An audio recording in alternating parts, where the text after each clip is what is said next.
ദിവസം, അതായത് October 6, 2020 Royal Swedish Academy of Science ഈ വർഷത്തെ ഫിസിക്സിലുള്ള നോബൽ സമ്മാനങ്ങൾ പ്രഖ്യാപിച്ചു. ഇത് ലഭിച്ചിരിക്കുന്നത് 3 പേർക്കാണ്. ഈ 3 പേരിൽ ആദ്യത്തെ പകുതി റോജർ പെൻറോസ് എന്ന് പറയുന്ന ശാസ്ത്രജ്ഞനും മറ്റു പകുതി നേടിയിരിക്കുന്ന 2 പേര് തമ്മിലാണ്. അതായത് ഒരാളെന്ന് പറയുന്ന ആൻഡ്രിയ ജെസ്, മറ്റേ ആള് റെയിൻഹാർഡ് ജെൻസൺ. ഇവർക്ക് ഇത്തവണത്തെ നോബൽ സമ്മാനം നേടാൻ കാരണമായത് ബ്ലാക്ക് ഹോൾസ് അല്ലെങ്കിൽ തമോഗർത്തങ്ങളെ കുറിച്ചിട്ടുള്ള പഠനമാണ്. എന്താണ് തമോഗർത്തങ്ങൾ അല്ലെങ്കിൽ ബ്ലാക്ക് ഹോൾസ്? എങ്ങനെയാണ് ഈ ഒരു നോബൽ സമ്മാനത്തിലേക്ക് ഇവർ എത്തിച്ചേർന്നത്? സയൻസ് അറിയില്ല, ഫിസിക്സ് അറിയില്ല, അങ്ങനെയുള്ള പേടിയൊന്നും വേണ്ട. വളരെ സിമ്പിൾ ആയിട്ട് എല്ലാവർക്കും മനസ്സിലാവുന്ന രീതിയിൽ നമുക്ക് ഇവയെ കുറിച്ച് നോക്കാം. ആദ്യമായിട്ട് തന്നെ നമുക്ക് എല്ലാവർക്കും അറിയാവുന്നതാണ് നമ്മുടെ സ്റ്റാർസ് എന്ന് പറഞ്ഞാൽ എന്താണ്? നക്ഷത്രങ്ങൾ. വളരെ വലിയൊരു ഗോളമാണ്. ഈ ഗോളം കത്തി ജ്വലിച്ചുകൊണ്ടിരിക്കുകയാണ്. അതായത് അതിന്റെ ഉൾഭാഗത്തായിട്ട് വളരെ വലിയ പ്രഷറും അല്ലെങ്കിൽ മർദ്ദം അല്ലെങ്കിൽ ടെമ്പറേച്ചറും ഒക്കെ ഉള്ളത് കൊണ്ട് തന്നെ അതിന്റെ ഉപരിതലത്തിൽ കാണുന്ന ഹൈഡ്രജൻ ആറ്റങ്ങൾ ഒന്നിച്ചു ചേർന്ന് ഹീലിയം ആകും. ഫ്യൂഷൻ എന്ന് പറയുന്ന ഒരു കെമിക്കൽ റിയാക്ഷനിലൂടെ 2 ഹൈഡ്രജൻ ഒന്നിച്ച് ഹീലിയം ആകും. ആ സമയത്ത് വളരെ വലിയ രീതിയിലുള്ള എനർജി പുറപ്പെടുവിക്കും. ആ എനർജിയാണ് ചൂടും പ്രകാശവും ഒക്കെ ആയിട്ട് നമ്മൾ കാണുന്ന ഈ കത്തിജ്വലിക്കുന്ന സ്റ്റാർസ് എന്ന് പറയുന്നത്. ഈ സ്റ്റാർസ് കുറെ നാളിങ്ങനെ കത്തിജ്വലിച്ച് കഴിയുമ്പോൾ കുറച്ച് കഴിയുമ്പോൾ ഇതിന്റെ അവസാനത്തിലേക്ക് പോകും. അതായത് ഇത് പയ്യെ തകരാൻ തുടങ്ങും. അങ്ങനെ അവസാനം വലിയ സ്റ്റാറുകൾ എത്തിച്ചേരുന്ന ഒരു സ്റ്റേജ് എന്ന് പറയുന്നതാണ് ഈ ബ്ലാക്ക് ഹോൾ അല്ലെങ്കിൽ തമോഗർത്തങ്ങൾ എന്ന് പറയുന്നത്. നമ്മൾ ഒത്തിരി ഡീറ്റെയിൽ ആയിട്ടൊന്നുമല്ല, ജസ്റ്റ് ഒരു എക്സ്പ്ലനേഷൻ ആണത്.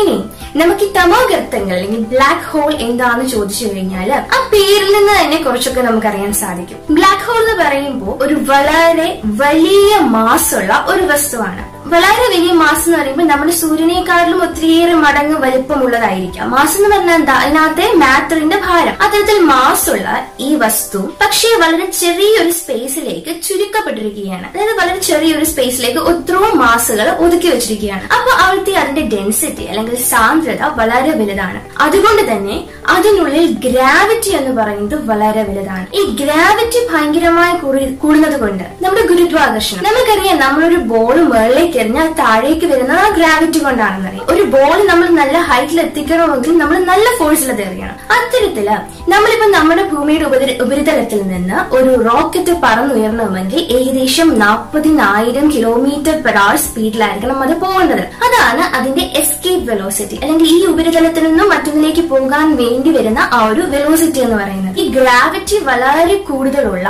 ഈ ബ്ലാക്ക് ഹോൾസിനുള്ളിലൂടെ ഒരു പ്രകാശത്തിന് പോലും ഒരു അറ്റത്ത് നിന്നും മറ്റൊരറ്റത്തേക്ക് കടന്നു പോകാൻ സാധിക്കില്ല. കാരണം ഇവിടെ ഭയങ്കരമായ ഗ്രാവിറ്റി ഉള്ളത് കൊണ്ട് ഇവിടുത്തെ എസ്കേപ്പ് വെലോസിറ്റി അല്ലെങ്കിൽ അതിനുള്ളിൽ നിന്ന് പുറത്തു കടക്കാനുള്ള ആ വെലോസിറ്റി എന്ന് പറയുന്നത് പ്രകാശത്തിന് പോലും സഞ്ചരിക്കാൻ പറ്റാത്തത്ര വളരെ വലുതാണ്. അതുകൊണ്ട് ഇവയെക്കുറിച്ചുള്ള പഠനങ്ങൾ നമുക്ക് നടത്താൻ വളരെ പ്രയാസമാണ്. നോർമലി ഒരു ടെലസ്കോപ്പ് ഉപയോഗിച്ച് നമുക്ക് ഇവയെ അങ്ങനെ കാണാൻ സാധിക്കില്ല. കാരണം ഒന്നാമത്തെ കാര്യം എന്ന് പറഞ്ഞാൽ ഇതിൽ കൂടെ പ്രകാശം കടന്നു പോകില്ല. അത് തന്നെയാണ് ഒരു റീസൺ. അതുകൊണ്ട് തന്നെ നമ്മൾ ഇവയെക്കുറിച്ച് പഠിക്കുന്നത് ഇവയ്ക്ക് ചുറ്റുമുള്ള സ്റ്റാർസിന്റെ അല്ലെങ്കിൽ ഇവയ്ക്ക് ചുറ്റുമുള്ള വസ്തുക്കളുടെ ആ ഒരു ചലനത്തിൽ നിന്ന് നമുക്ക് മനസ്സിലാക്കാൻ സാധിക്കും അവിടെ ഒരു ബ്ലാക്ക് ഹോൾ ഉണ്ടോ ഇല്ലയോ എന്ന്. ഈ ആൻഡ്രിയ ജെസ് എന്ന് പറയുന്ന ഈ ശാസ്ത്രജ്ഞരുടെ കീഴിലുള്ള ഒരു ഗ്രൂപ്പ് ഓഫ് ആൾക്കാര് അതിൽ കണ്ടത് അവിടെ ഒരു റേഡിയോ വേവ്സിന്റെ ഒരു സോഴ്സ് ഉണ്ട്. ആ സോഴ്സിന് ഇവർ സജിറ്റേറിയസ് എ എന്ന് പറഞ്ഞ പേര് കൊടുത്തു.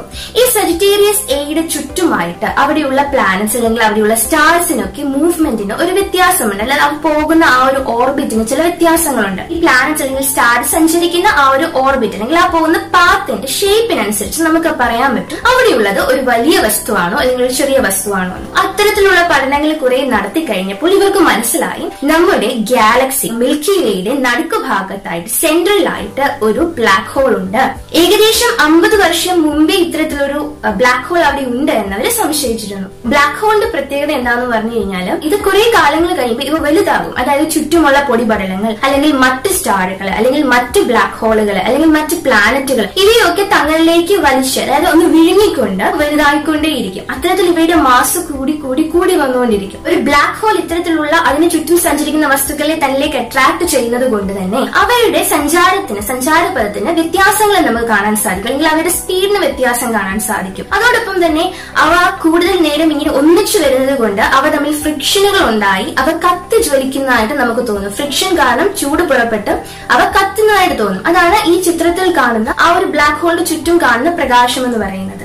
ബ്ലാക്ക് ഹോൾ എന്ന പേര് ആദ്യമായി പറഞ്ഞത് 1960 റോബർട്ട് ഡിക്ക് എന്ന് പറയുന്ന അമേരിക്കൻ ഫിസിസിസ്റ്റ് ആണ്. എന്നാൽ പിന്നീട് ഇത് ഏറ്റവും കൂടുതൽ പോപ്പുലർ ആക്കിയത് ജോൺ വീലർ എന്ന് പറയുന്ന ഒരു ശാസ്ത്രജ്ഞനാണ്.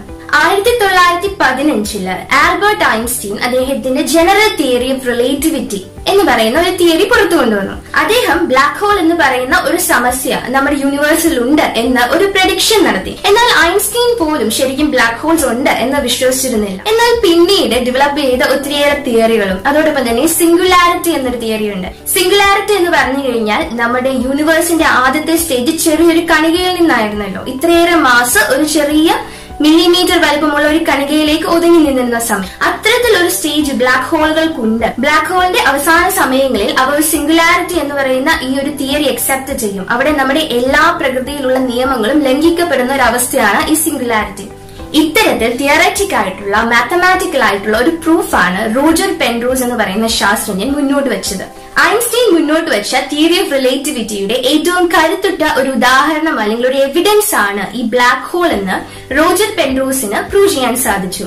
ബ്ലാക്ക് ഹോളിന്റെ ഫോർമേഷൻ അല്ലെങ്കിൽ അത് ഉണ്ടാകുന്നത് അല്ലെങ്കിൽ അത് നിലനിൽക്കുന്നത് അത് നശിച്ചു പോകുന്നത് ഇതൊക്കെ തന്നെ നമ്മുടെ general theory of relativity Einstein പറഞ്ഞതിനനുസരിച്ചാണ് എന്ന് അദ്ദേഹം പ്രൂവ് ചെയ്തു. ഇത്തരത്തിലൊരു ഇൻഫർമേഷൻ വളരെ വലിയൊരു ഇൻഫർമേഷൻ നൽകിയതിനാണ് അദ്ദേഹത്തിന് നോബൽ സമ്മാനം ലഭിച്ചത്. ആൻഡ്രിയ ജെസ് അതോടൊപ്പം തന്നെ റെയിൻഹാർഡ് ജെൻസലിന് അവര് രണ്ട് ടീമുകളായി ഇൻഡിപെൻഡന്റ് സ്വതന്ത്ര ടീമുകളായിട്ട് അവര് നടത്തിയ പഠനം ടെലസ്കോപ്പുകൾ ഉപയോഗിച്ച് ഇൻഫ്രാറെഡ് ടെലസ്കോപ്പുകളൊക്കെ ഉപയോഗിച്ച് ഇവൻ ഹൊറൈസൺ ടെലസ്കോപ്പ് ഇവയൊക്കെ ഉപയോഗിച്ച് അവര് കണ്ടെത്തിയത് നമ്മുടെ ഗാലക്സിയുടെ മിൽക്കി വേയുടെ നടുക്കു ഭാഗത്തായിട്ട് 4 മില്യൺ സോളാർ മാസ്. ഒരു സോളാർ മാസ് എന്ന് പറഞ്ഞാൽ ഒരു സൂര്യന്റെ വലുപ്പം. അതിൽ 4 മില്യൺ സോളാർ മാസ് വലുപ്പമുള്ള എന്നാൽ നമ്മുടെ സോളാർ സിസ്റ്റത്തിന്റെ അത്രയും സൈസിലേക്ക് ഇത്രയും കണ്ടന്റ് ഒതുങ്ങിയിരിക്കുന്ന ഒരു ബ്ലാക്ക് ഹോൾ അവിടെ ഉണ്ട് എന്ന് അവര് കണ്ടുപിടിക്കുകയുണ്ടായി.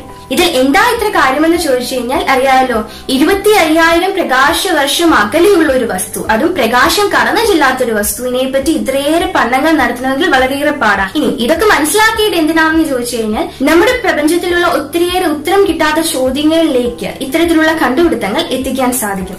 ഇത്തവണത്തെ ഫിസിക്സിന്റെ നോബൽ പ്രൈസിന്റെ ഏറ്റവും വലിയ പ്രത്യേകത എന്ന് പറഞ്ഞു കഴിഞ്ഞാൽ ഇത്തവണ നമ്മുടെ അവാർഡ് നേടിയിരിക്കുന്ന ആൻഡ്രിയ ജെസ് ഫിസിക്സിൽ നോബൽ സമ്മാനം നേടിയ 4ാമത്തെ വനിതയാണ്. നമ്മളിപ്പോ സംസാരിച്ച വളരെ ബേസിക് ആയിട്ടുള്ള കാര്യങ്ങൾ മാത്രമാണ്, അധികം കൂടുതലായിട്ടൊന്നും നമ്മൾ പറഞ്ഞിട്ടില്ല. അതിന്റെ ഡീറ്റെയിലുകളിലേക്ക് പോയാൽ ഒത്തിരിയേറെയുണ്ട്. അതുകൊണ്ട് തന്നെ ജസ്റ്റ് എന്താണ് ഇത് എന്നൊന്ന് മനസ്സിലാക്കാൻ നിങ്ങൾക്ക് സാധിച്ചു എന്ന് എനിക്ക് തോന്നുന്നു. അതോടൊപ്പം വീഡിയോ ഇഷ്ടപ്പെട്ടെങ്കിൽ ലൈക്ക് ചെയ്യുക, കമന്റ് ചെയ്യുക, സബ്സ്ക്രൈബ് ചെയ്ത് ഷെയർ ചെയ്യുക.